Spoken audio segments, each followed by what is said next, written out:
the content coming from the anthropology.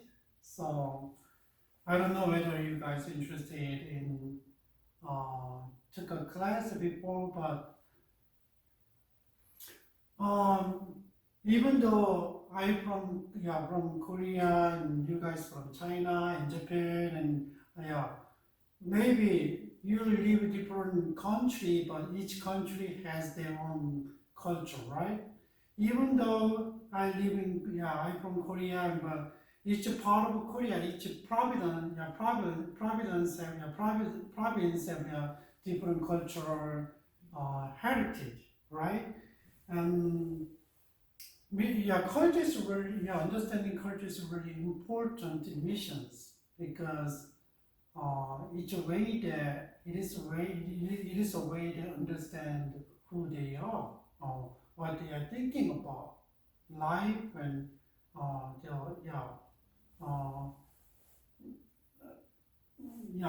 way of life.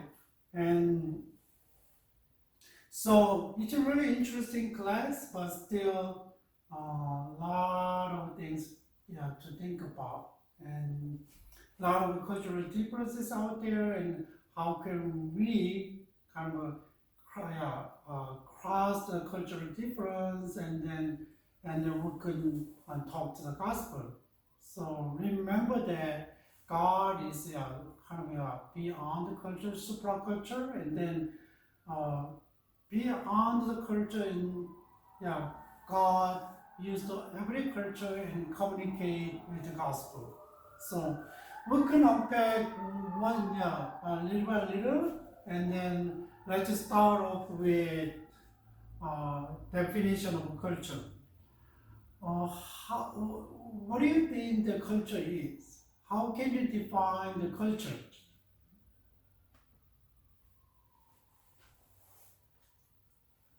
What is your understanding of culture? And there is kind of a dictionary definition. I like Merriam-Webster definition, and there is three definitions there. And the customary belief, social norms, social forms, and material trait of the racial and religious or social groups.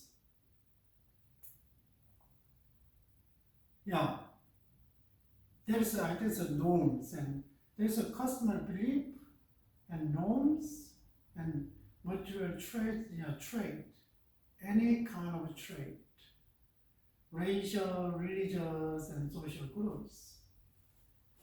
Another one is the characteristic of figures every existence, such as the divergence of a way of life, everything.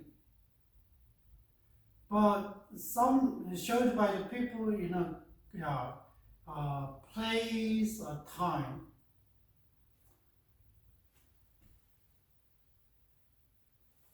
And let's talk about a little bit later. And then another one is the set of the shared attitude, values, and goals, and practice that characterize an institution or the organization.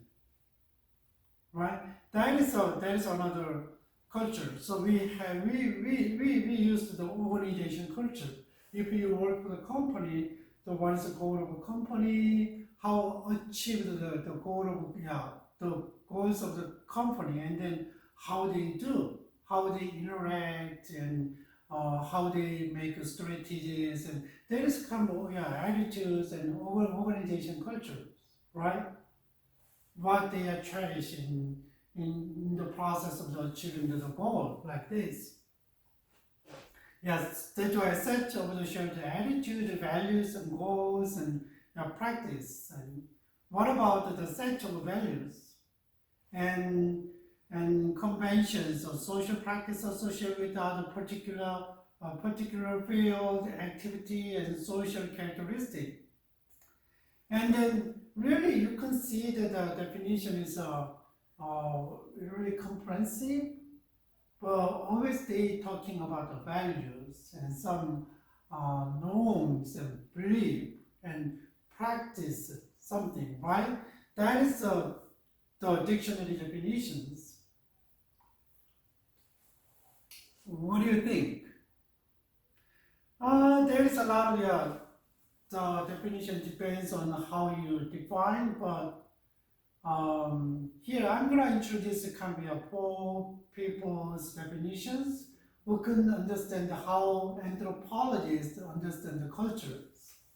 And E.B. Taylor, he said that the translated from the German Kultur and then what?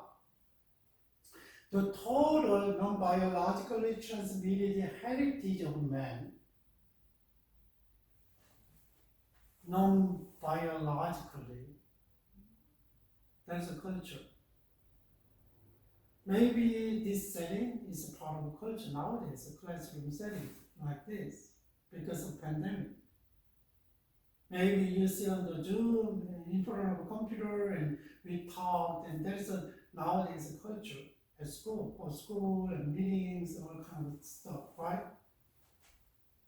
That's not a biological.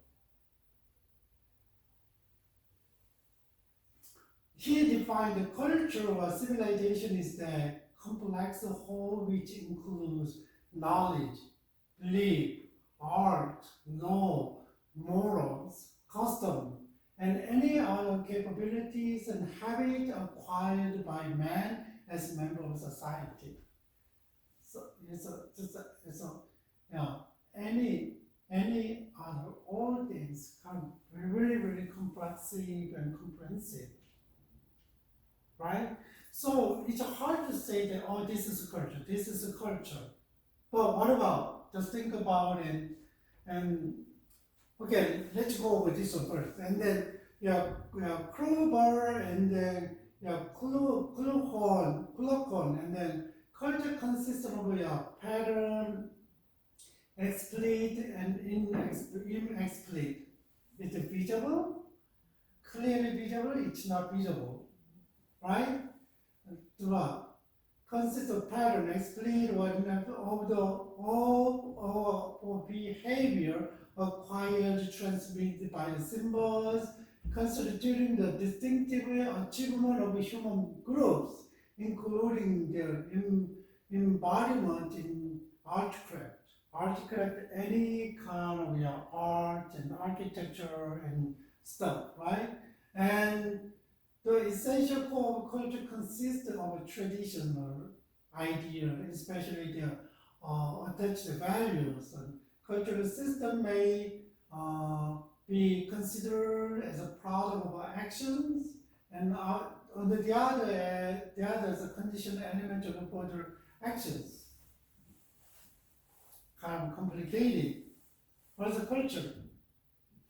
And let's just see that consists of patterns, explicit or inexplicit of and or behavior acquired and transmitted by the symbols, right, by the symbols.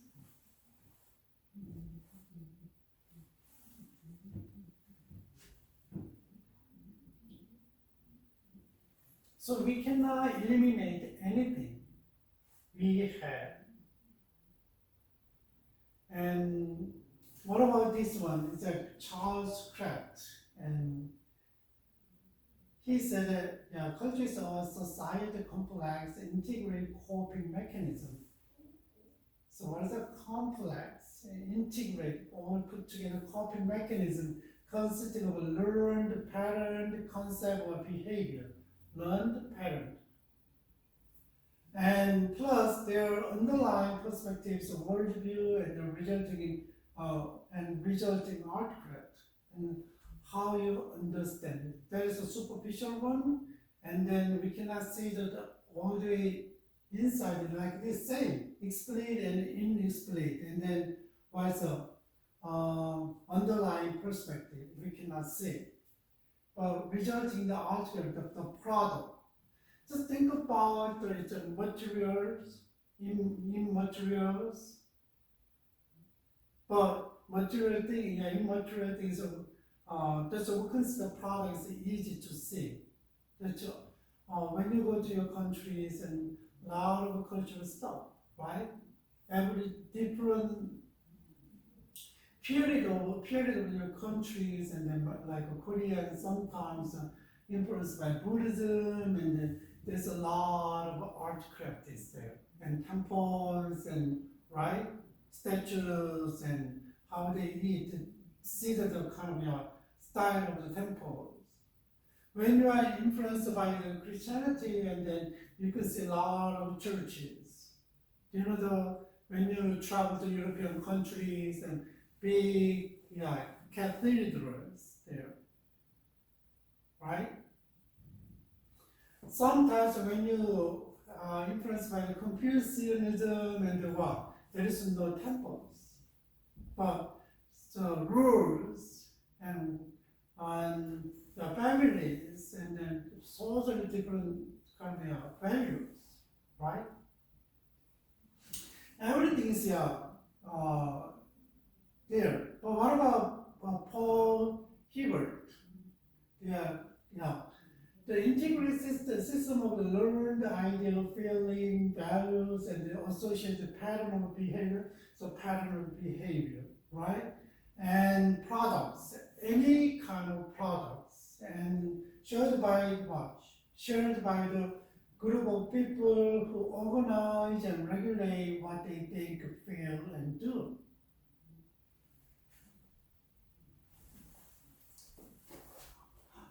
Okay, so the culture means that it's not, it's hard to define with one sentence. Maybe it's really comprehensive and really concise, kind of wording, right? From the definitions, I will consider what's the practice that one. What we practice, what is the behavior? The behavior, or human behaviors, result of human beings, and that will include the articulate values.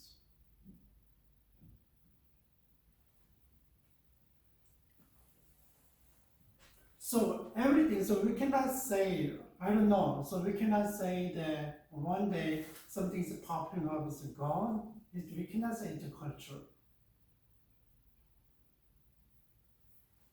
But let's go to a little bit easier way, what kind of characteristic there, and then it's easier to define the cultures. The characteristics of a culture, and then maybe, it's easier, it's learned. It means that it's not innate, genetically not given, it's not a culture. Whether you learn from schools, whether you learn from your families, you learn from the just official one in official setting, you learn. That's a part of culture, just a characteristic. Just think about how to play the computer. A lot of people like my generation or older than my generation, and it's hard to understand the technology, computers and other stuff. They learn. Computer is not given, generically not given, right? What about the social norms? When you live in certain kind of society, like in Korea, and I'm from Korea, that's why it's a group identity, in-group identity. Group identity is really important because we are collective society. So if you are not belong to some group, and you are alienated from the group, you cannot get along with the groups. The group is really important. For America, so I go to American church, and then Caucasian is dominate and more than 80%, and then we can see a lot of people very individualistic. You don't have to say, let's do together.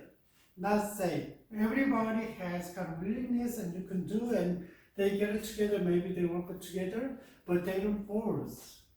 They don't, if I don't belong to that group, and I'm not gonna be alienated from the group. No, it's up to you. You can, if you wanna do together, and then you can do it. If you don't want to do it, we don't force them to do this one, this one. Maybe we can challenge it, but you're not gonna be alienated from that group if you don't belong to. Mean that sometimes but the culture is think about the language, how you learn the language. It's really important for communication. Why? Even though they don't go to school and there is no formal education from the babies and learn little by little, and then they speak fluently. I am really surprised when I go to other countries and when I see them speaking the language, and then wow, the little kids, and then I'm learning Spanish and then try to learn the Spanish. It's really complicated, but when I hear that the little kids, and then it's very natural and say something. Really surprised. It's learned, right? One of the characteristics is learned. What about the culture is shared? It's not just your own stuff. People share, and that is a collective characteristic. Maybe certain people of a group shared, right? Certain organization is shared. That's an organization culture. So there is a big culture is there. Maybe like the academic definition, but there is a subcultures there, and we call them millennial cultures, and then Gen Z cultures, family cultures, and organization cultures, and church cultures. There's a subcultures that even though we are in the same countries, the same state, but still there is a different cultures. I always told my wife, and your family culture is different from my family culture, because their value is different. Their behavior is different because of the values, right? Always a group of people shared something, that's a culture.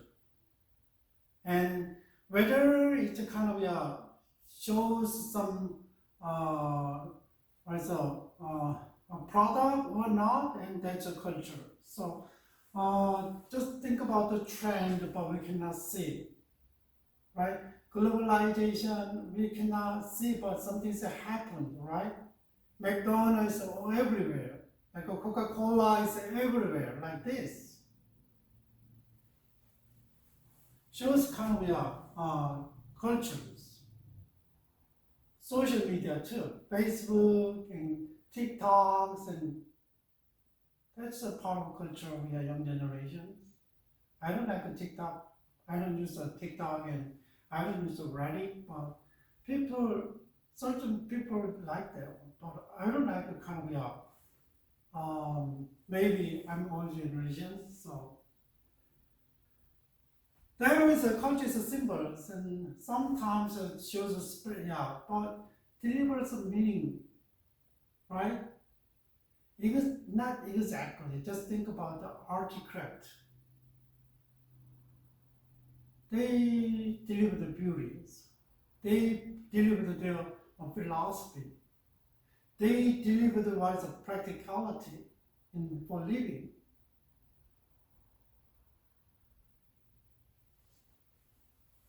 What about culture? It's complicated, it's integrated. We cannot separate this one and this one, right? It's kind of integrated. Just think about human behavior.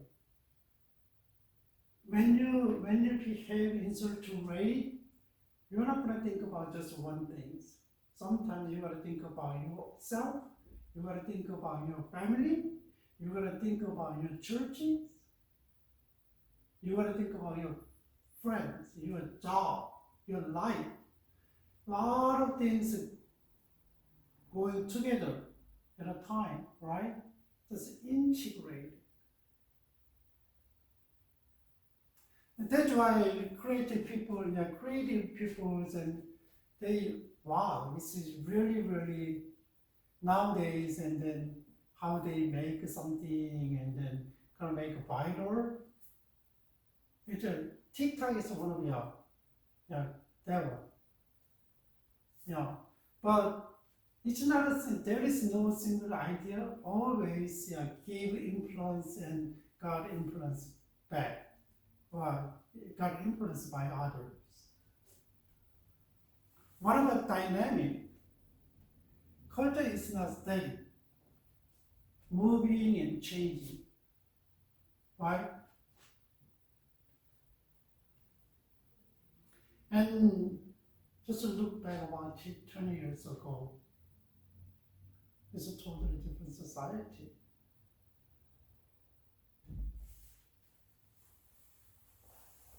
Right? We don't know. Yesterday I talked about playing a golf, and I played a really old man, and he was like more than 80.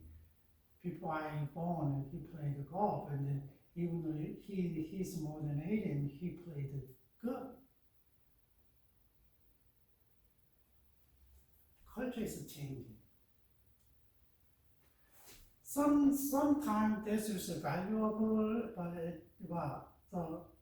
and when times goes by, and then it's not valuable, right?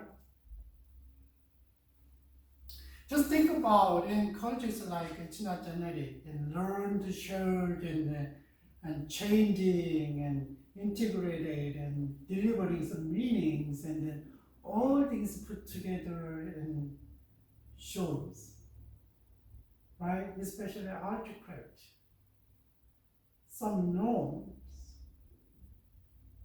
values.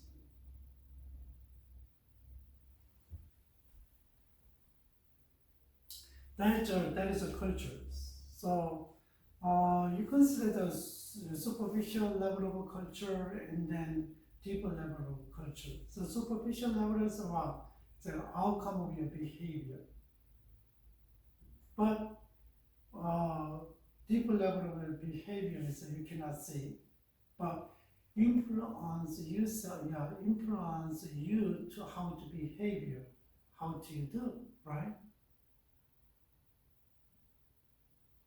How you behave, how you do, right? That is a culture. So just don't think about kind of limited, and there is a basic culture, but under the culture, a lot of subcultures there, right?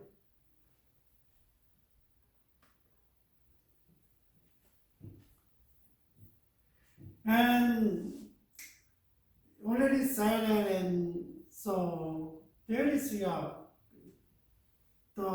the core of the culture is the worldview there. Worldview meaning is that how you see the world, how you understand the world, and how you behave the world. But there's a worldview here, and then you can just see that the culture is kind of all the way bottom of the circle. That means that superficially you can see shows. In other words, they're very, very broad. And behavior and values and the kind of influence you guys, right? And all the way core is kind of we cannot see. It's a kind of mental picture, but it influences how to decide, and how to what to do, and when you do all kind of stuff, right? That is a worldview, how you understand the world. There is a basic definition is here. The totality of the cultural structure, images, and then assumption include values, and then commitment, and allegiance, assumption in terms of which is people both perceive and respond to reality. Reality.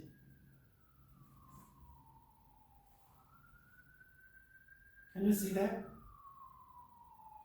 So another picture is like this, and then what is the superficial level, and then you can see what is the behavior, how you do, what you make. That's a product. But you cannot see the value, what they are cherish, what they are not, right? What about believe? What they believe? They believe. They don't believe. We cannot see that one visibly. World is all the way bottom. Can you see the iceberg? But influence all. Yeah, world influence your belief, what you believe, and then your values, and your behavior. That's why if you are Christian and if you have right worldview as a Christian, well, you should know what you need to believe, and then form your values, how to live, and then show your behavior. If we don't have this one as a Christian, I don't know. That's why sometimes behave like non-Christians. So every cultures and every peoples have different. Maybe it depends on which community you belong, and then there is a different culture, and you got influenced by that, and then you try to see the world, and and that is kind of all the problems and worldview is there based on this one. If you are Buddhist, there is a Buddhist worldview. If you are Hindu, there is a Hinduism worldview. If you are Christians, there is Islamic. If you are Muslim, and there is a Islamic worldview. Maybe if you believe your ancestor, like animism worldview, and then they are different.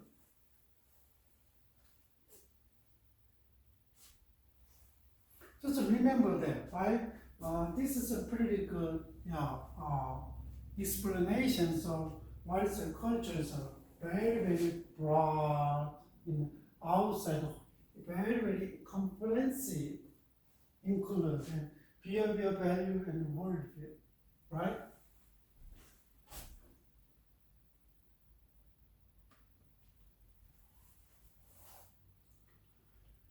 So we gotta know the critical kind of characteristic of worldview, because worldview is very important. So that's why I mentioned it. And here is a worldview is we gotta think about worldview assumptions, premises are learned by people as children, therefore are not reasoned out but assumed to be true without any prior proof. It's a part of a culture, but learned by, but they never question about it. That's true. Maybe nowadays, and they go to school, and maybe they're thinking about what they believe and what they cherish. But if you grew up in Asian families, and then it's not like people who grew up in Western family.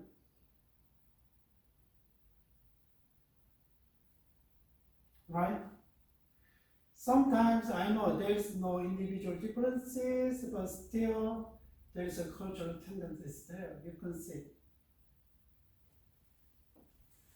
Well, it's automatically, it's not known from the formal education, but maybe you can solidify your words by education, but naturally learned. You don't have to prove it, right?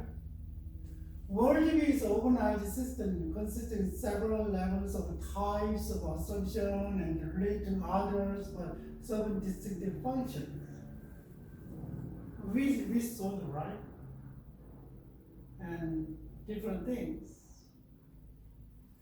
And people worldview provides them with a lens, model, map in terms of what reality perceived and interpreted. It means how you understand the world, how you understand the societies, how you understand the people, right? So our worldview not only guide us in the commitment we make, but we committed to our world as well.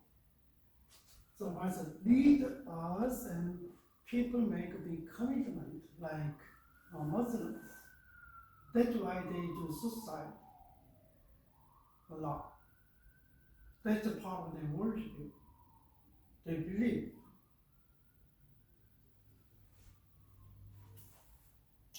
What about all the problems that occurs when people with different society come into contact with the other?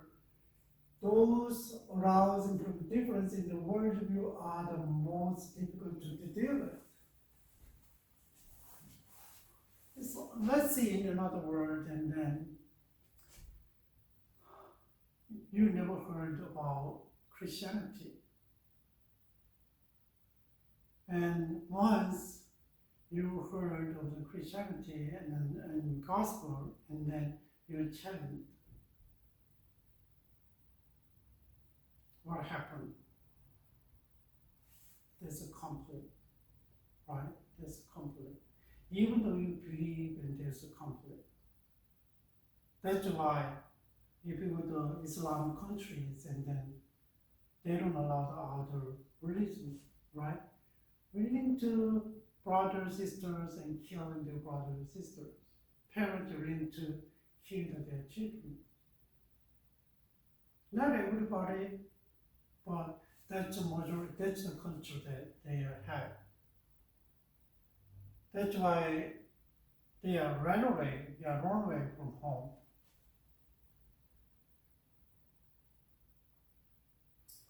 Okay, so that's the difference. That's why it's not easy to change the worldview. And our evangelism, sharing the gospel, is not just sharing the goodness, but we gotta go deep down inside to change the worldview. And then their belief is changed, and their values change, their behavior change. Not the super level of the evangelism, always raise and I believe that's all, but they are not changing because of that one. Changing is like a dynamic, the culture is what? Dynamics. That is change is a dynamic process, ups and downs. Even though a lot of people, they become a Christian, maybe, and maybe with a certain kind of event or happening, and then still they have their old habit. They struggle with the old habit. Sometimes they have to train themselves, but still they need to change their what? Basic, deep down of their worldview. And then they will not train it out, and their belief, their values change. Otherwise, there's a make big trouble. We can talk about later. Now that is a basic characteristic. So we cannot say, but it's a very, very influence on us, and then that's the show the leaders of way of life. Just think about wearing and eating and all things are influenced by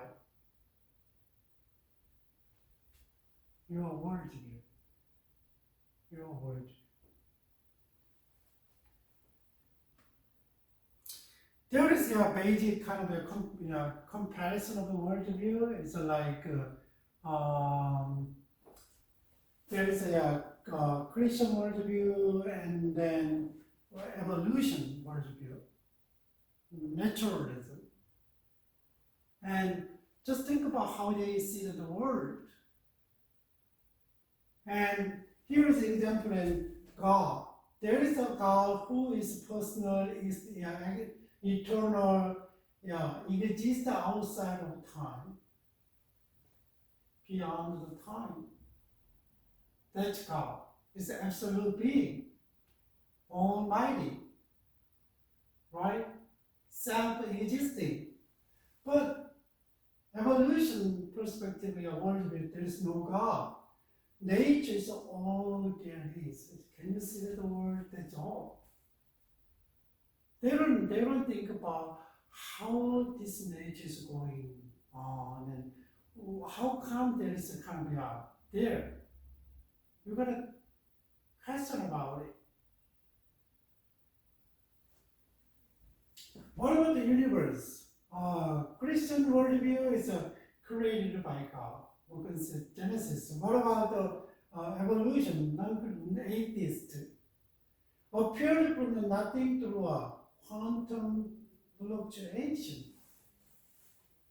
I don't know how many years take to be like this. I don't know, there is a kind of transition, like a human being's transition shapes. It's been long time. I don't know where the human being changed to. What kind of shape, what kind of figures. What about people? People created in the image of God. We believe that. What about the evolution? Cosmic accident, result of evolution.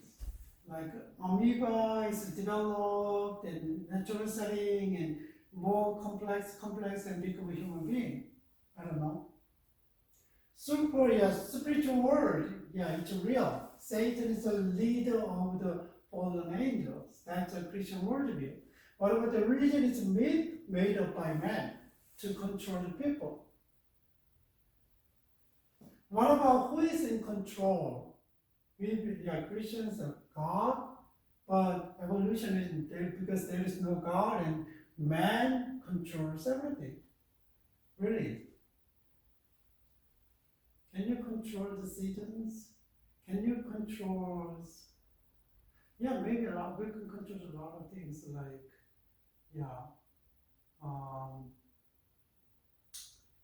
what is gene, we can make a lot of things from human gene, right? Cloning, like the gene cloning, all kind of stuff, but I don't know. What about moral law? 10 Commandments, absolute and unchanging for God and for our neighbors. But determined by man, can change by man, like government government law, right? Nowadays it's getting and confused. What about your future? Christian believe in heaven or hell? No life. That is a totally different. If you are Christian, we always think about this one. How should we behave? What happened after we die? Right? We understand that something is always bad things going on and against God. We have a spiritual world, right? That's our understanding.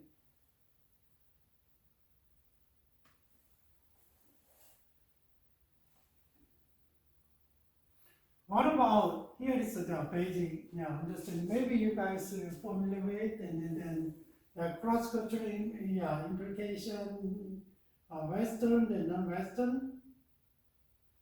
Here is Western. People say that Christianity concerned with the absolute moral values, difference between good and evil, and redemption of the soul. That is the Western thought. Non-Western religion focus on the virtue. You gotta do. It's good for society, good for you. Buddhism, Confucianism provide an ethical code of behavior. How to behave? That's a good man. Right? Can you see the difference? What about societies built on the legalistic contractual relationship? You got to provide this, I will provide this one, that one, like this. And then society is built upon the direct personal relationship. It's not contractual personal relationship. That's why it's a very person-oriented, right? That's why we have a face kind of a culture. You always think about others, and if it's kind of if some situation is kind of put you down on, and then you're not gonna do it, right? That's a face culture. What about individual orientation, individualistic orientation? In Western culture, was group orientation, clan, caste, tribe, family, like this.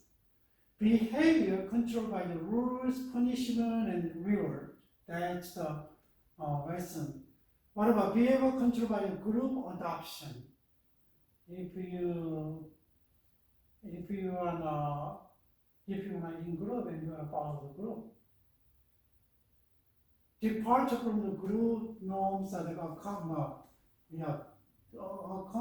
accompanied by the feeling of shame, right? Because it's a kind of it's a shame on family, and you gotta do this one, and then like a study in Korean society, and then like if you study very well, it's really honor for the family.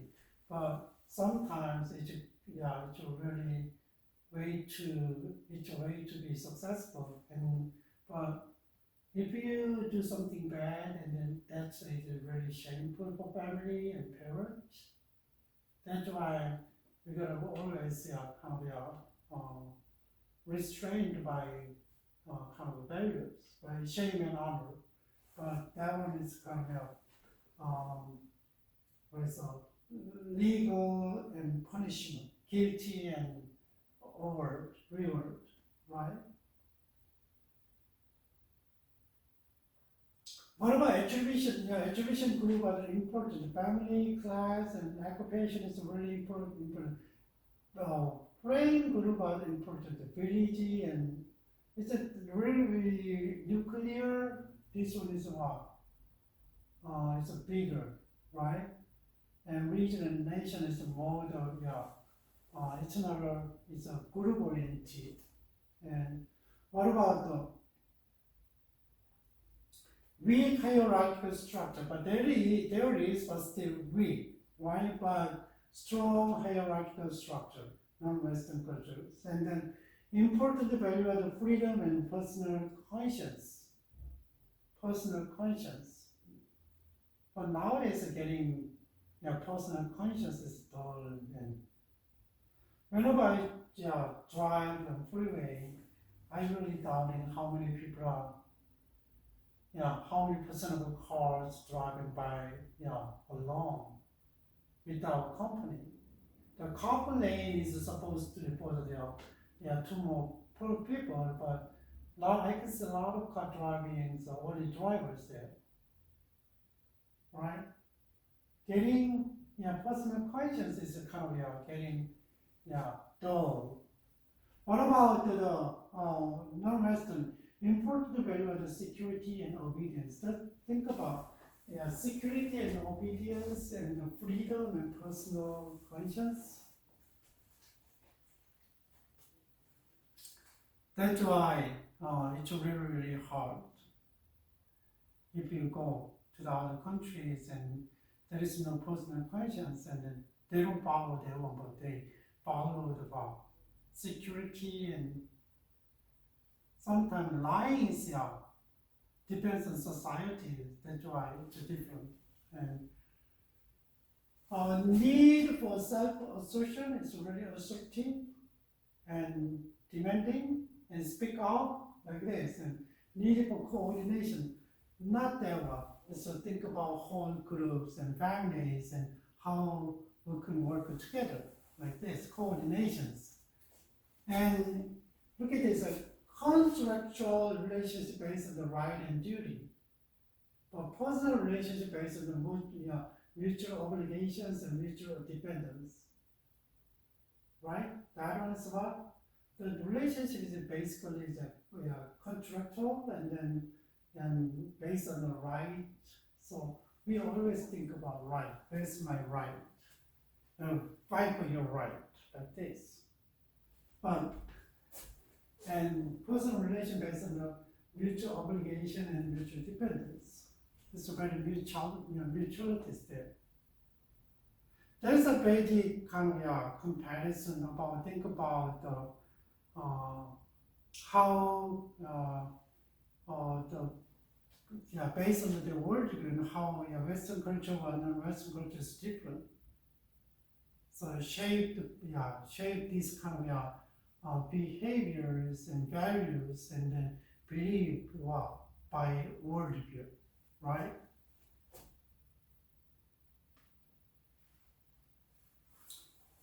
Okay, so as a Christian, think about it, and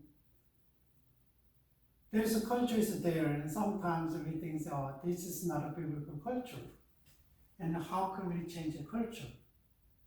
We think it's the right culture. And then a lot of Western missionaries come to the and non-Western countries and try to transfer their culture in non-Western countries. Nowadays we call them cultural baggages, and then missionaries from Korea, and then they have Korean cultural baggage, and then go to the mission to try to implant in the local people.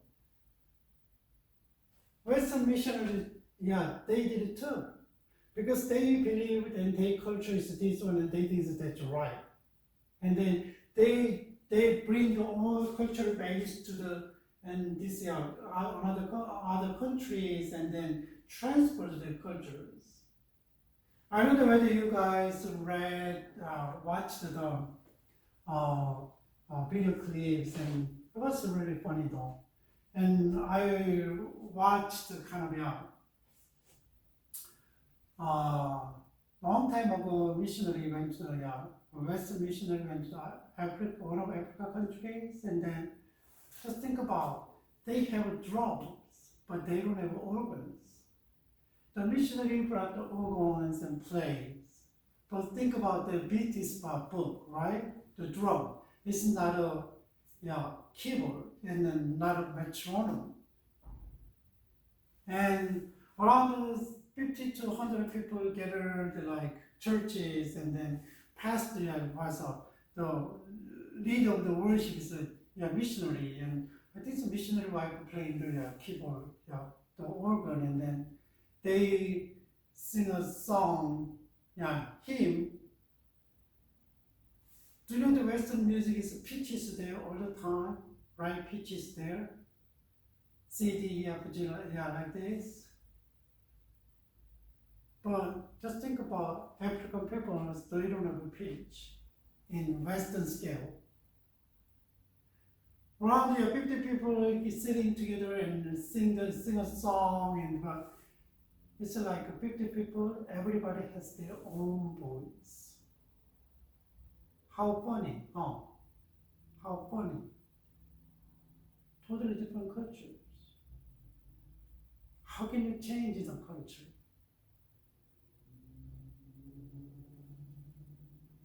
And I like classical music, and then my daughter was playing the classical music, and then whether they love or not, I don't know. Anyway, they played instrument until high school, and then I really listen, and even though I didn't got married, I like classical music and like opera and chorus and orchestra and I like the kind of instrument, the music. I don't know the instrument. And I came here and then I go to church, and especially in American church, and really band oriented, right? Very band oriented. And sometimes to the small church, they don't have many people who are really talented in music, but they like to sing, they like to play. Sometimes, the band, didn't have a coordination, and voice, there is no harmony, and their own voices coming out. It's really noisy. So what I try to say is that cultural difference. There's a cultural difference, and then just think about how can we change the desire of people, culture based on the Bible. Here is the basic idea of the cultural change, and then as a Christian, it's hard to change the culture, but still we gotta deliver the biblical truth. But sometimes, instead of delivering the biblical truth, it's a lot of time we try to change their culture. Because the missionary or Christian think that, their own culture is biblical culture. Just think about always, and we're going to talk about later, there is a biblical culture in my, as the local culture is there. This is my culture. I influenced by biblical, but I have my own culture, influenced by my own country, my families. So I'm the mediator between how can you deliver the biblical culture to them, but try to take away screen of my own culture when I deliver the biblical culture to the local culture.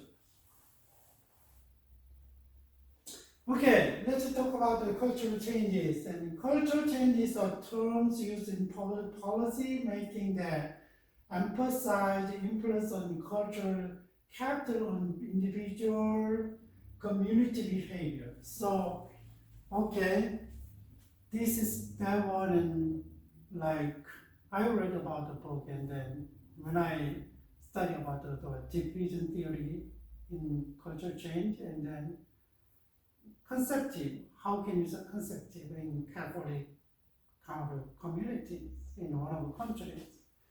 There is a lot of struggling and like this. And so cultural capital on the individual and community. Okay, this is a better way for your women's health and for the communities, and then try to educate and try to change what they thinking about. But people that they gotta go how to approach the worldview. They don't change the worldview, and it's hard to change the basic superficial behavior. So it has been sometimes called repositioning of culture, which means the reconstruction of the cultural concept of the society. Maybe totally change, maybe you can change it totally. That's why communism, they want to change society, and they really radically. They did very radically. Just think about how they remove the capitalist who has wealth, right? When you see Soviet Union, when you see the China and other countries, and just see how they implement the communism in their countries. It's very radical. Otherwise, it's not. Cultural change is dynamic. Culture is dynamic, but takes long. When I was in college, and yeah, my friend and I talked about the changing of Korean churches. But we are getting older and older. There is no hope. We become like a part of culture. What I try to say is that it's hard to change the culture. If you don't follow the cultures, it's hard to survive. It's hard to survive. Especially in some company or organizations.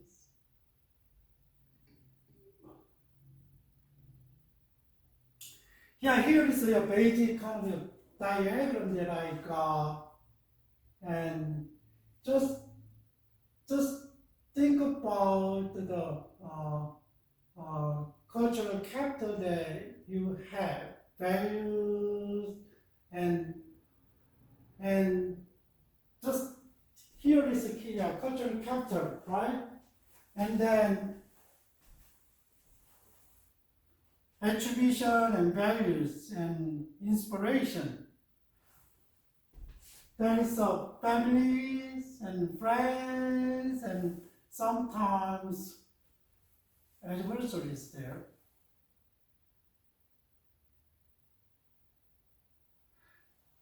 How can you bring all the way and bring it all the way,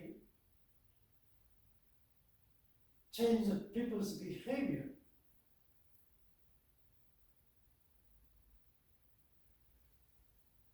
You gotta,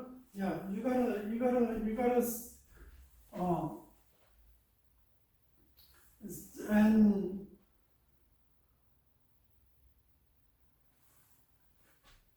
how can you, maybe you can see the kind of the diagram. It's not a diagram, but how can we process, but how can we influence on the people and inform, and how can we persuade, and then we can kind of getting out of their behavior, and then kind of maybe kind of formed their norms, their values, right? That's a process. It's a lot of process, and there, but it depends on how you understand, and then the process is different.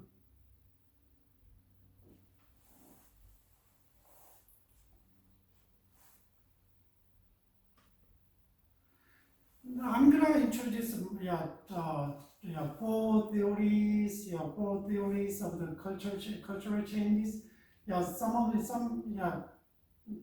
One of the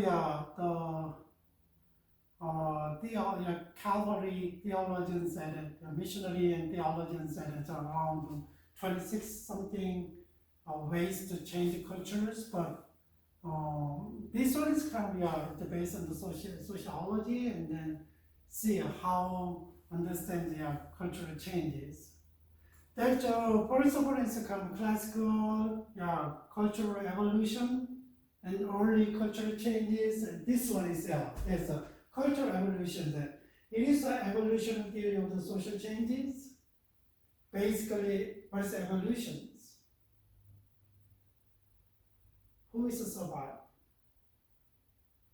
Survivor and the fittest, right?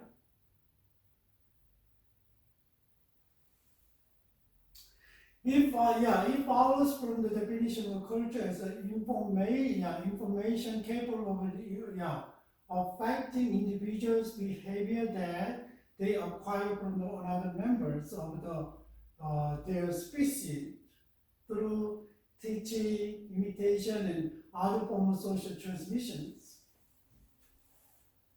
That's why, I don't know whether you guys had kind of classical conditioning.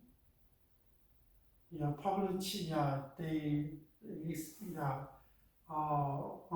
found kind of experiment with the dogs, right?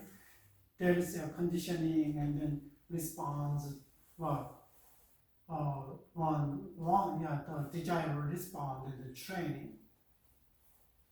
That's based on the cultural evolution, and then we kind of conditioned all things by for education and imitation and other stuff, and draw the behaviors. They believe that, like, just think about classical conditioning, one of that one, behavior, therapists, they use that one. They teach and and set up the kind of conditioning and follow them and reinforce and a word and then change behavior like this. So cultural evolution is a change his information over time, and this over time. It's not just one day work. And they said that the change is really linear. You cannot say step one, step two, step three, and then very progressive, and then it was taking place in sequential stage. Sequential, but there's no step one, stage one, stage two, done, and stage, not like that. And usually irreversible,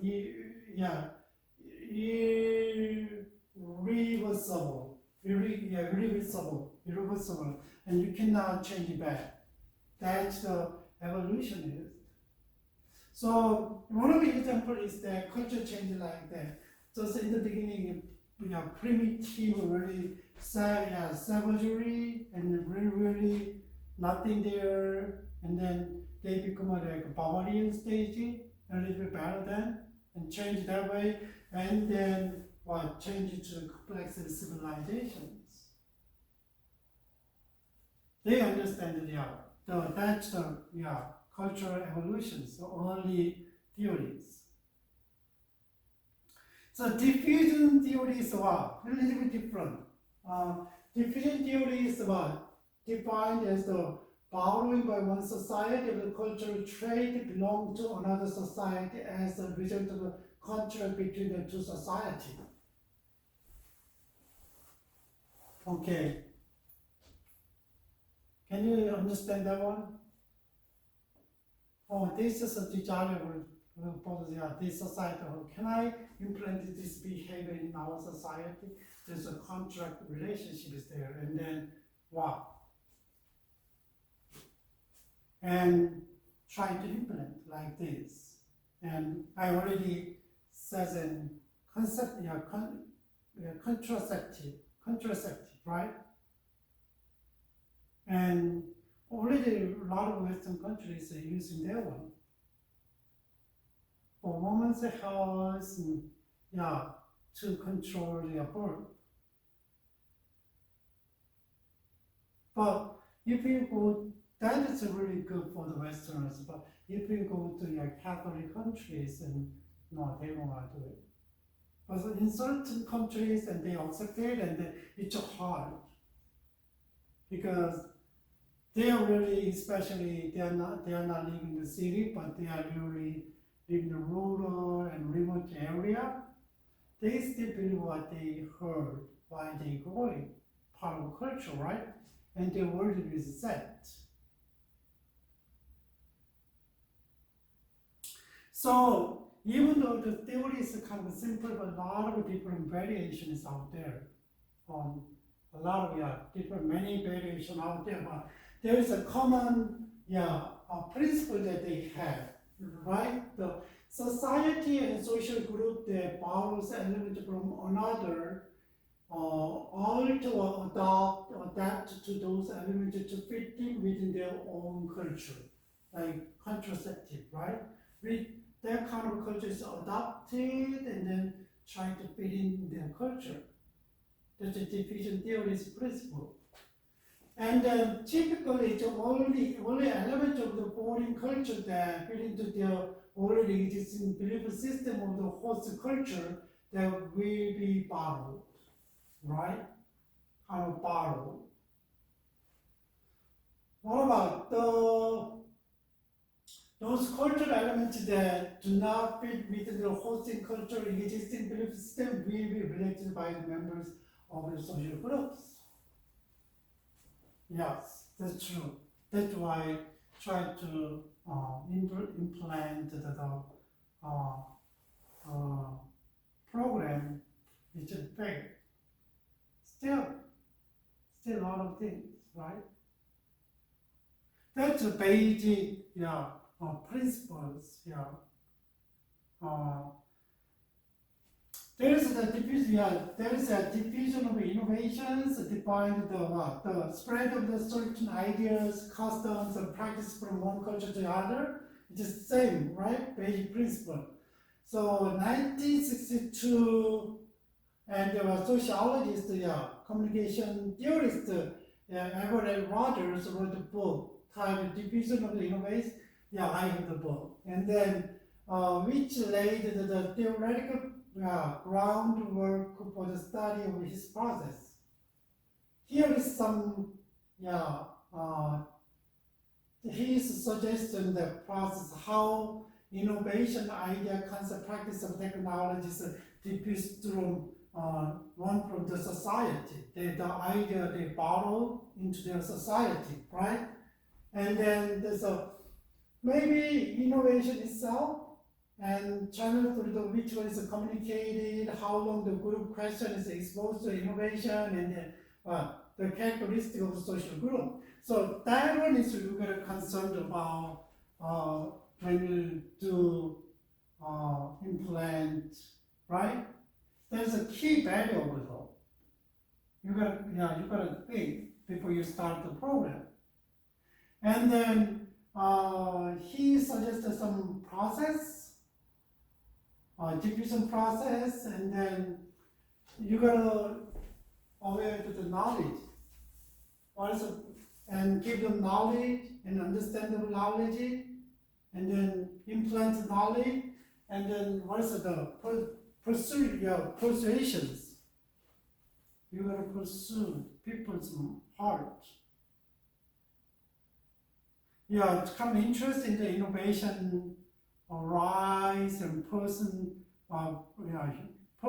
brings to research it further, and then you gotta show in your community and in other communities. Right? You gotta pursue it with it, And decision. The person or group evaluated the pros, cons, and innovation and key point of a process, and then you gotta see. And there was implementation. Leaders introduce innovation to the social system, and then evaluate its usefulness and confirmation in the child. The child decide to continue using it. There is a kind of steps that he suggested. Basically, the diffusion theory is kind of borrowed some cultural ideas and then implant in their countries, right? That's diffusion theories. Pretty understandable.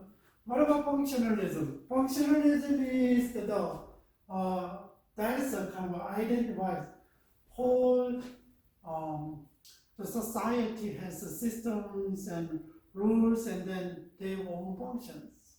That's why. And the identifies the role of the played by the different elements of the culture in maintaining a culture and social system. Every has kind of their own functions and systems, people.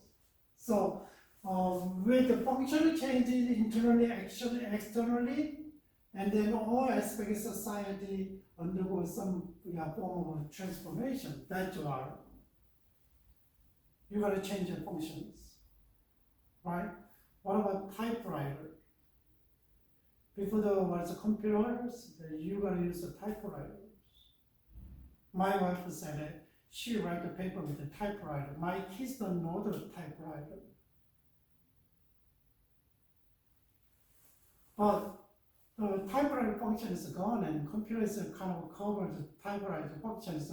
Wow, change like this. What about the environmental determinism? Environmental determinism is it's really based on theory of the evolutions, the culture trait were adaptive. Culture trait adapted, that's the basic assumption. And this is the process of cultural adaptation involves the mechanism of natural selection and was the survival of the fittest.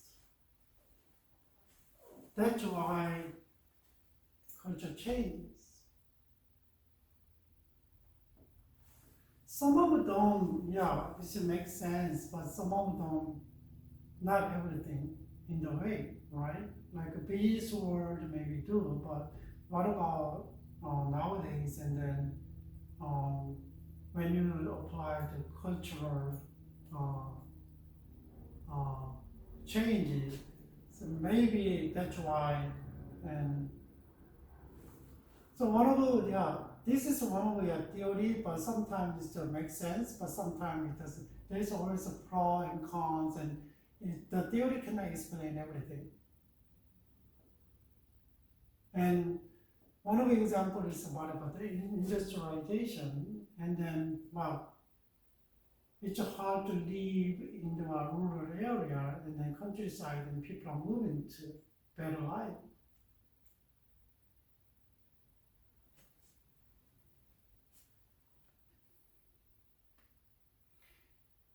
There is a basic theory that I could introduce, but there's a lot of way there. But what about how can we change the culture as a Christian when you go to missions, and then how can we change the tribal cultures? That's like cannibalism. They have cannibalism, and then how can we change it? There is we are monogamy. What about if we go to polygamy countries? How can we change it? There is a reason why they do polygamy. But that's from their culture. It's not just for their physical need. So one of the reasons that I heard about Islamic, the polygamy in Islamic society, and then just think about they are really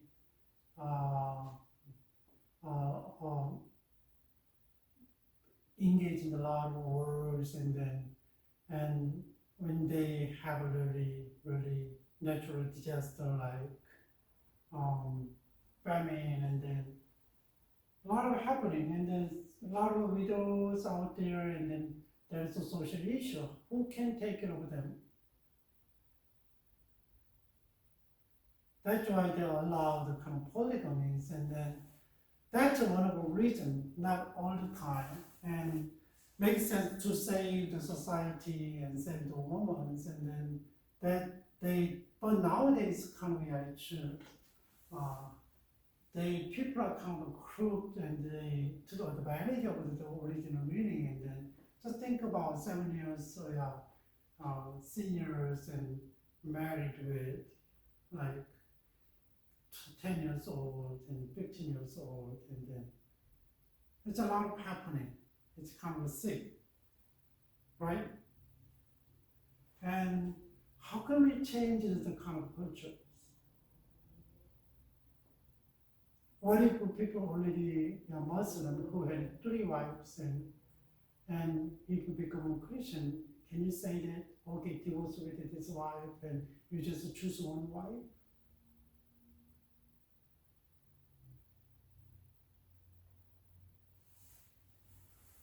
But if you read in the Bibles, and then kings and Abrahams and patriarchs and then kings, they practice polygamy.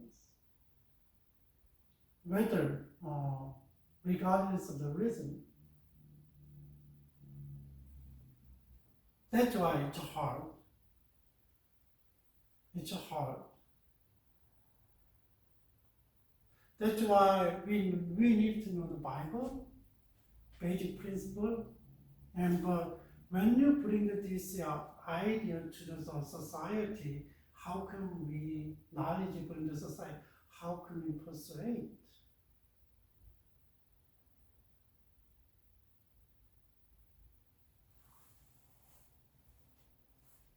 maybe we can follow the theory and can establish program, but it doesn't work.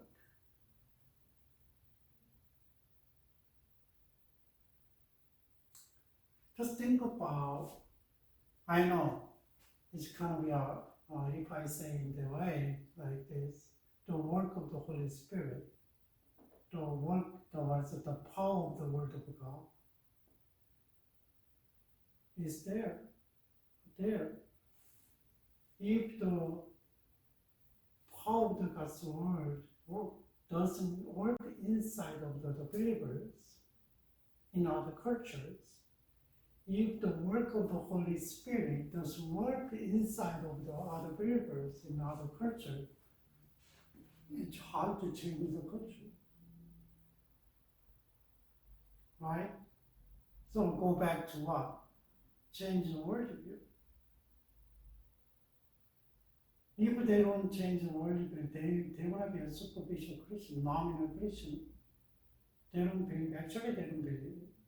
They come to church every Sunday, they worship, they got involved in church activity, but they don't believe God. That's a nominal Christians. No faith, true faith.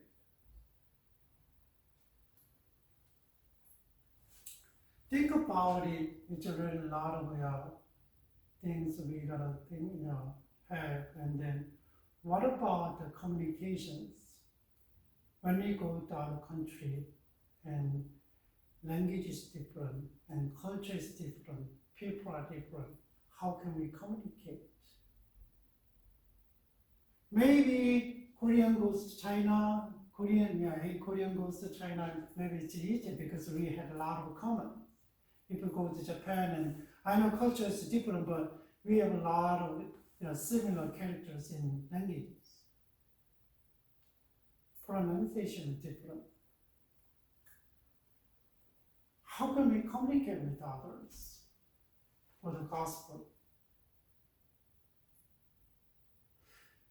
Just think about it, and then when you go to totally different countries and language is different and culture is different, but they never heard about gospel and Christianity, and even though they had a few percent, less than 2%, so we could only people would have heard about the gospel, and then how can you go into the people's group and communicate the gospel? It's hard, but they don't even understand the words that we speak, use the vocabulary that we are using, right? That's why we need to be wise when we communicate with the others for the gospel. Here is the basic principles for the cross-cultural missions, and then here is the purpose of a communication is to bring the listener to understand the message presented by deliverer, communicator, in a way that substantially correspond with the intent of a communicator. So, I go to one of Africa, and then just think about it. I try to talk to them. Why? Because I want them to respond to my word, right? That's the words of communication, though. It's not one way. Respond means that it's communication is not one way, it's both way. I talk to them, you gotta see them respond. That's another communications. Okay? And even though it's it's hard to communicate, we can see them. And then what is understood is at least as dependent on how a listener perceives the message on how communication is presented. Okay? Depends on how you present it, and then they're gonna understand. I mean, the present skill is really important nowadays, and then I didn't know, and then when they presented, yeah, my daughters, she had research, and then she needed to present her research, and prepare and practice and make some presentation board, because they don't use a PowerPoint, and they did and present. Depends on, right, what message, how the receptor perceives the message, understandable, and have more question, and then agree or disagree. What about the communicators? The presenter present the message via the cultural form, symbols that stimulate within the receptor's head meaning, and each receptor shapes them into a message that ultimately hear. That is really important. If you don't use the cultural form, it's hard to understand. Because it's outside, it's really foreign for them. That's why Don Richardson, and he said, try to find a redemptive analogy. And then there's a similar kind of stories and narrative to explain the Bible, the Gospel. And he wrote the peace chart. And there's two tribes kind of fighting all the time, and then one way that they can stop fighting, and then they kind of exchange the keys. Chief tribes the keys, and they exchange the keys, and the keys, as long as they live, and they cannot fight, there is peace. He used the story analogy in the Bible. How can we reconcile with God? Because of Jesus Christ's peace type. People understand and accept Jesus Christ. That's a redemptive analogy. So as a missionary or as a Christian, try to think about what is their cultural form, right? So without knowing their culture, it's hard to present the gospel as a receptors, and then as a receptors understanding.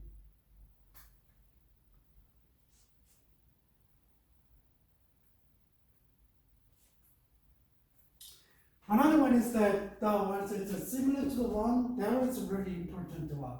The communicator was a gospel presenter, and to communicate the message effectively must be receptor-oriented.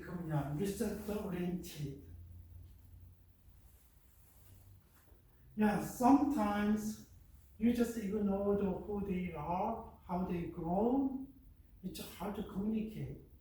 Maybe you can just kind of say, maybe they don't understand, but they say yes. I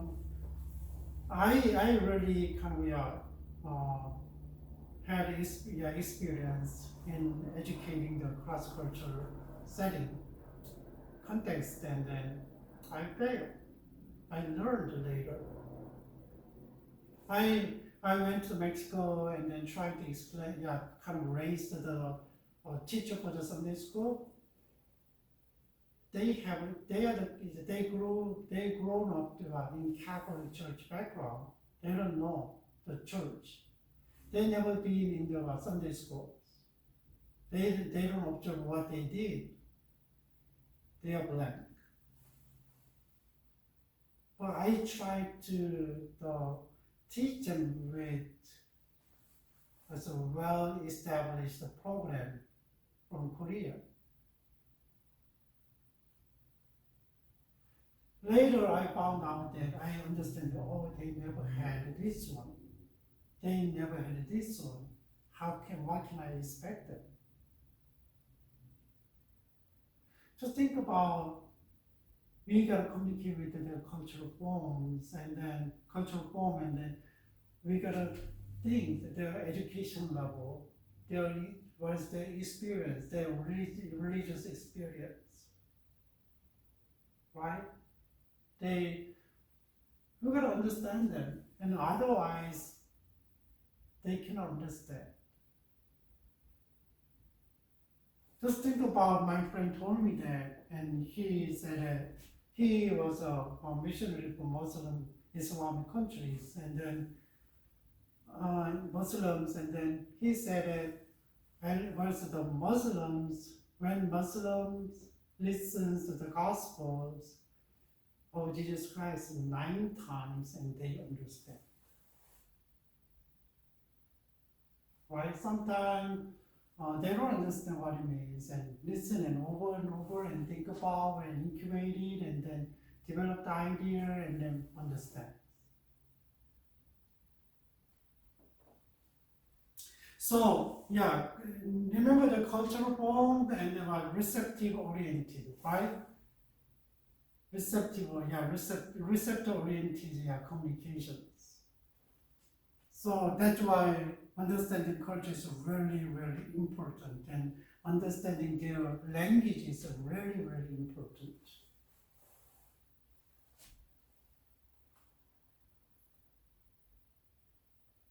So it's the same as this one, and then so if the communicator's message is to influence the receptor, it must be presented with the appropriate degree of impact.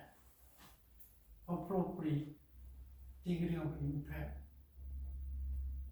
Give them too much and they're gonna get shocked, and then they can maybe sometimes just think about their level.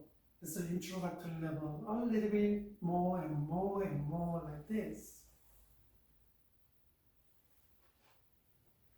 So most impactful communication results from the person-to-person interaction. It's not a Zoom. It's not a tape audio recording. It's a person-to-person. Right? Keep that in mind. And the communication is the most effective when the communicator, the message, and as a receptor participate in the same context. They should be in the same page. As a message, and so as a missionary or as a gospel presenter, if you are not same context with your listener, it's hard to deliver the message. Everything is in the same page, and you understand and communicate.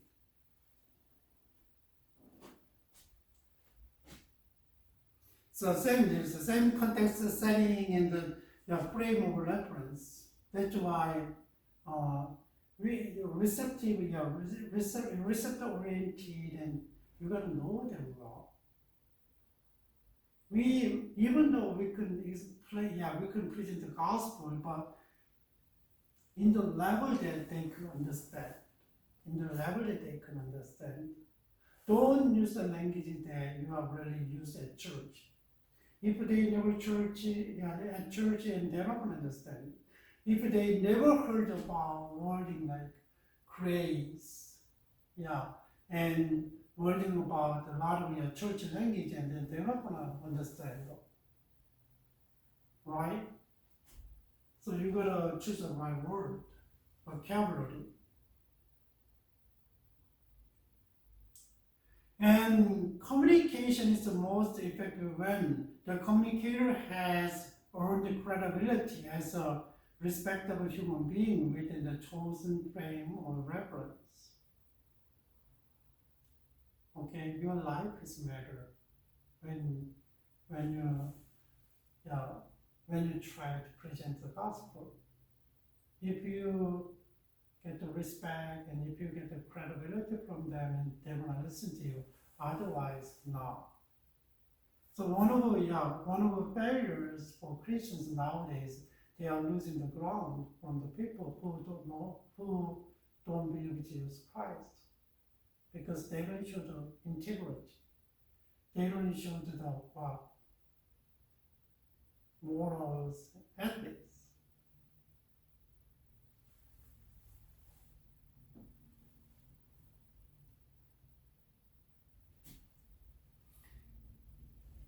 Yeah, the communication is most effective when the message is understood by the receptor to relate it specifically the life as the receptor lives in. It's really away from their experience, their life. It's hard to understand. Just think about when you present the gospel. That's why we needed to find what is a redemptive analogy. Mean that if you like Jesus Christ teaches his disciples the parables, sometimes they don't understand, but use a lot of familiar things that they can understand, right? Sometimes it's hard to deliver the abstract kind of a concept and knowledge to the people, but if you have it's easy stories and narratives and they know and it's easier to deliver, like examples, right? That means that communication most effective when receptor discovers the ability to identify at least partially with the communicators and the relevances of the message to his own life. The relevances matter, and there was a receptor kind of acknowledging and identified in partially in their life. Mean that context and relevances really matter in communication, gospel communications. It doesn't, maybe, it's a kind of general principle for the communication, but especially when you communicate in cross-cultural context, and then you gotta remember this one, especially when you teach the Bible, when you share the gospel, right? Just maybe sometimes they don't understand, but you say yes, but sometimes they don't want to offend you, and that's why, yeah, and yes, right?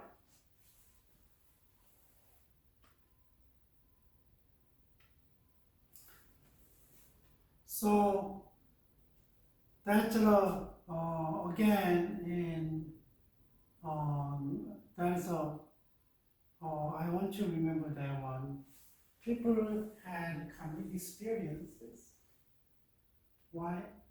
Experiences here, and they have all the way cause and worldliness here, and then they have a belief and feeling and what? Values. Why?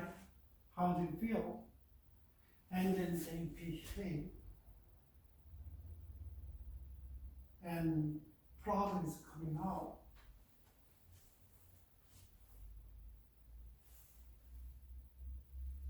Yeah, that's why when you communicate with the people, and we cannot ignore any aspect of cultures.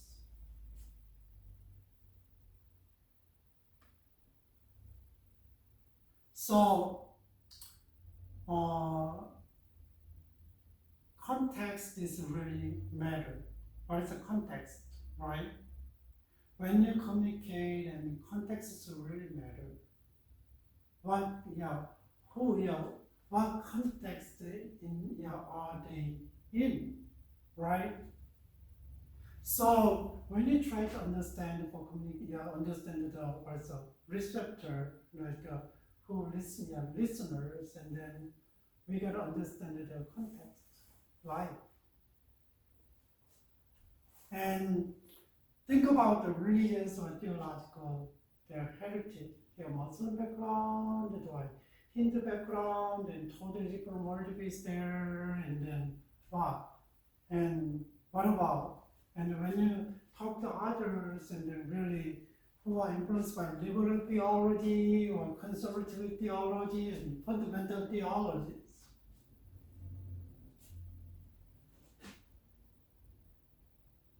yeah, come on. What about the historical error? I misspelled, and then what about current event? What's going on? How influenced do they, right?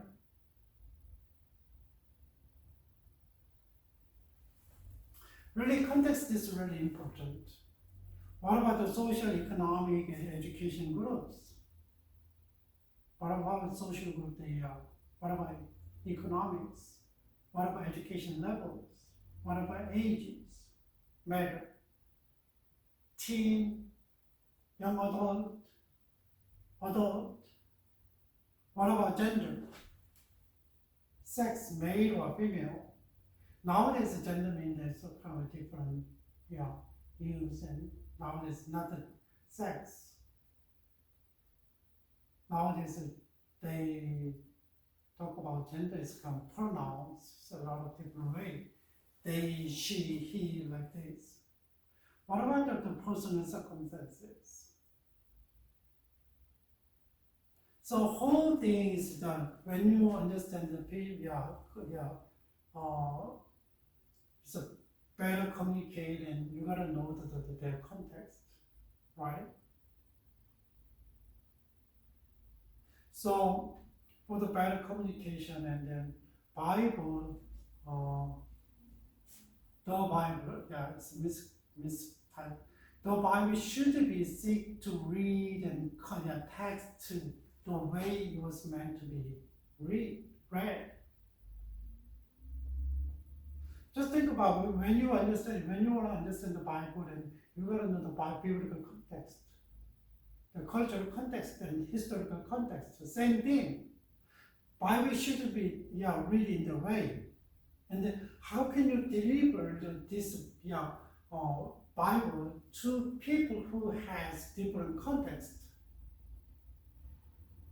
right? That's why we need to understand the people's context.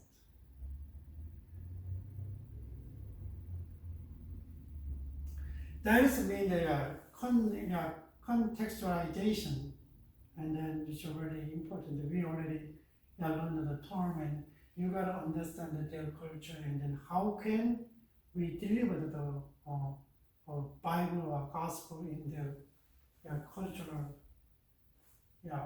context.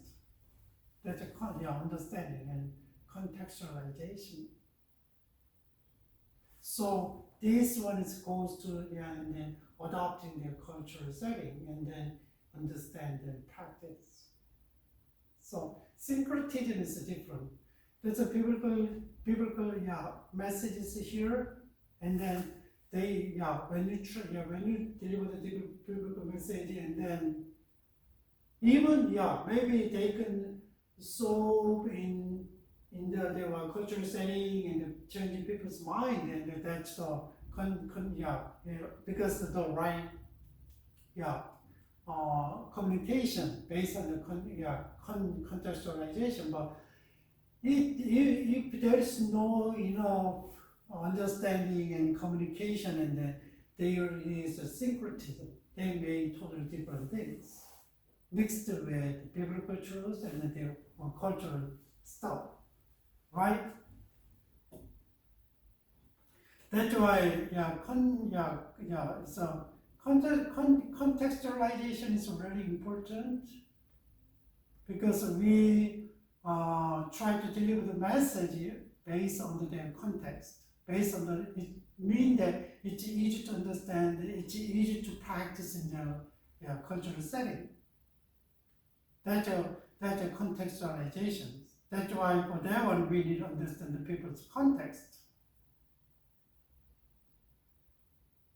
Here is some more understanding of the role of context. Context influences what we see and what we don't see in the biblical text, right? And text, the context raised questions or issues that need biblical answers. And context helps us effectively communicate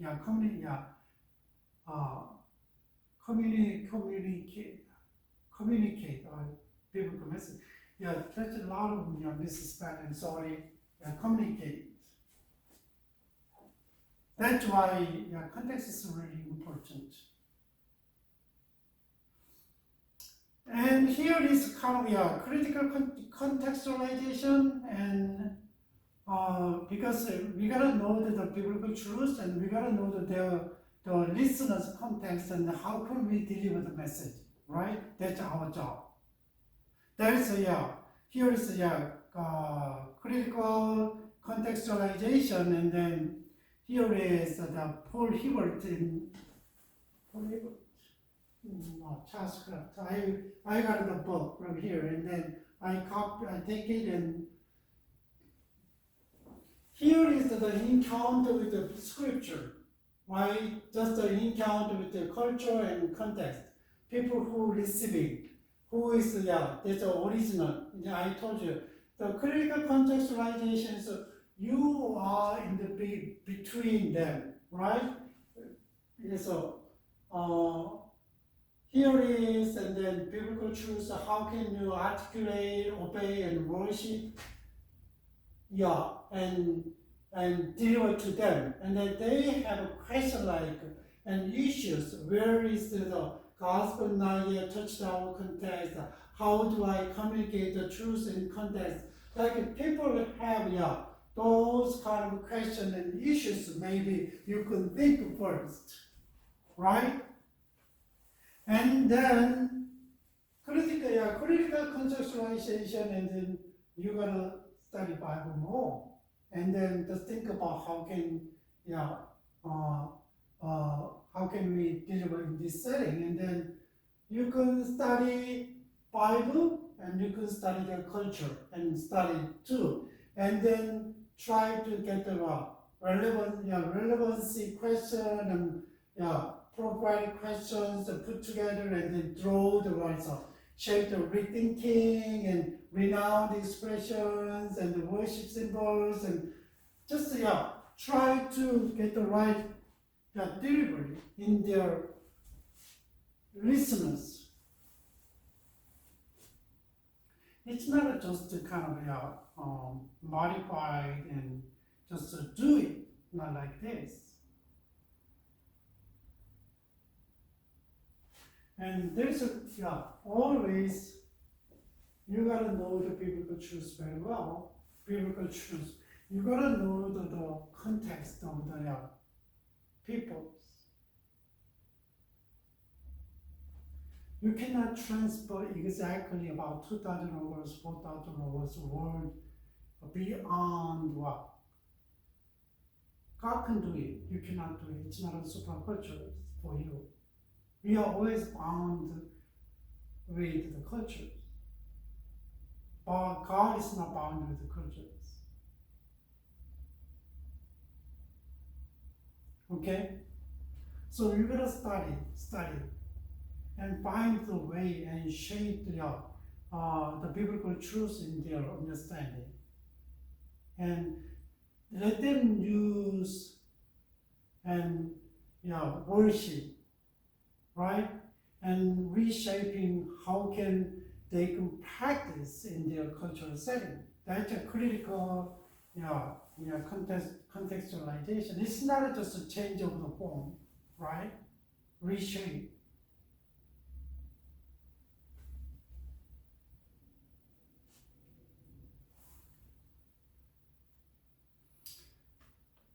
Here is some suggestion though. You gotta understand. We already talked about the context, but here is the model, and then he suggested more comprehensive contextualizations, and then doctrine or the philosophical dimension. You gotta think about doctrine or the philosophical dimension.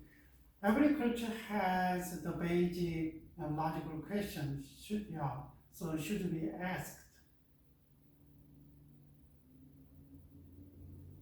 who is God, where is God, like how universe started like this.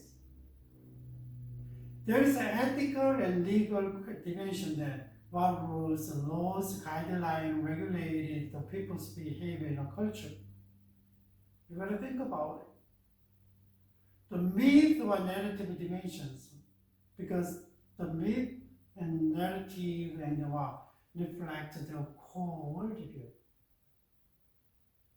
Core worldview. How to understand the world. It's not just a myth, don't even know them, but then you cannot understand them. It's hard to communicate with them. What about the social and organization aspect, kinship and association and education and economics? How they met together? How influence one another? So we've got to consider that one. And what about ritual dimension? Come to the church and have a supper, Lord Supper together, communion together, like a baptism, like a church. Every culture, a lot of different ceremony, ritual behaviors. So the ritual behaviors and facilitating transition and symbolizing belief and values in their societies, like a funeral.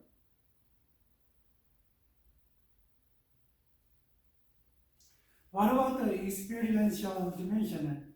Explain its encounters with the spirit world in different way. But that's why when we are Western missionaries struggling with in this area. So after Enlightenment and they try to remove all the mythics and narrative that cannot be proved by the science, explained by the science, and that's a myth. But that doesn't reflect the worldview. So how can we explain? And they still believe the spiritual world, but Western missionaries, they ignore the spiritual world. There is no. But nowadays, they acknowledge it. What about the material dimensions? Art and architecture and clothing, how they, any object. You gotta observe, you gotta see. There's the whole, there's a lot of dimension that we can see and understand, and then we can use that dimension to contextualize, and then in order to deliver the biblical message, right? The Bible. It's a big issue though. It's a really big issue. But when you go to short mission and then you don't think about any contextualization, and it's hard. It's hard. Your message doesn't deliver to them. And I had experience, and then we went to kind of Mexico. So in Michoacan, there was an Indian villages there in the middle of the mountain, and then at the time, I don't know whether you guys know the movie Up, cartoon movie Up. So I was really exciting, and I had a projector to show the movies, and I brought the computer, and then I didn't know though, and they never know about characters, and their stories are totally out of their context. Nobody watched the movie, and only missionaries that we work with, and he's really excited. He was really excited watching through the movie, whole movie. After that, and when we play together, I try to bring the Mexican music, and sometimes mariachis,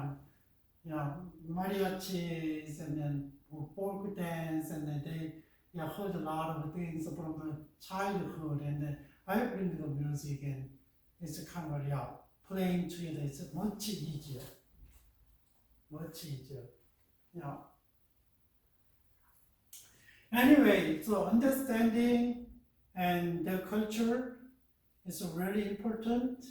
And then also when you teach and always, one thing remember, the receptor oriented with their cultural form and understanding their cultural context.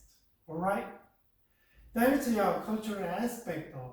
And so I give you a very simple one, but we needed to know when we share the gospel in cross-cultural context. Yeah, that's the basic thing that we know. Yeah.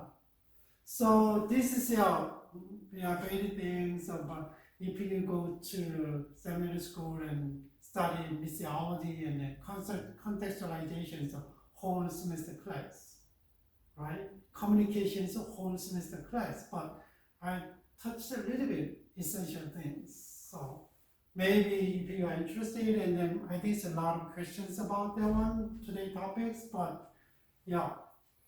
And I hope so it's really helpful understanding others.